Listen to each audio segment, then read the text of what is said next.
ကျောက်ကပ်ယောဂအတွက်သဘာဝဆေးနည်းကျောက်ကပ်ယောဂဟာအသက်အန္တရာယ်အတွက်အလွန်အရေးကြီးတဲ့ယောဂတစ်ခုဖြစ်ပါတယ်။ကျောက်ကပ်ဝေဒနာကိုကုသနေရတဲ့သူတွေဟာငွေကြေးကုန်ကျမှုလည်းအလွန်များပြားလွန်းလာပါတယ်။အနောက်တိုင်းသားတွေဟာလည်းယခုဆိုရင်ဘေးထွက်ဆိုးကျိုးမရှိတဲ့သီးနှံတွေကိုသဘာဝကျဖော်ဆက်ပြီးသုံးစွဲရတဲ့သဘာဝဆေးနည်းတွေကိုအားကိုးပြီးသုံးစွဲနေကြပါပြီ။ကျောက်ကပ်အတွက်သဘာဝဆေးနည်းကိုမျှဝေပေးလိုက်ပါတယ်။နံပါတ်1ကျောက်ဖယုံသီးဟင်းချိုကိုအသား9တို့မထည့်ပဲမကြာခဏချက်ပြီးစားတောက်ပေးပါ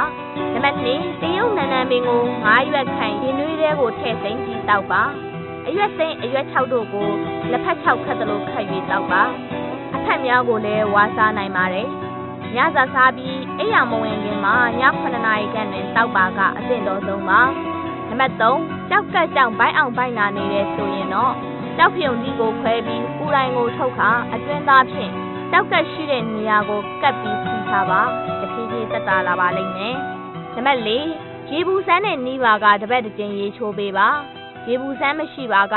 ရေနွေးနဲ့ရေချိုးပြီးချွေးထုတ်ပါ၎င်းသဘာဝနည်းတွေကိုအသုံးပြုပါက3လအတွင်းကျောက်ကပ်ယောဂလုံးဝသိသာစွာတက်တာလာပါလိမ့်မယ်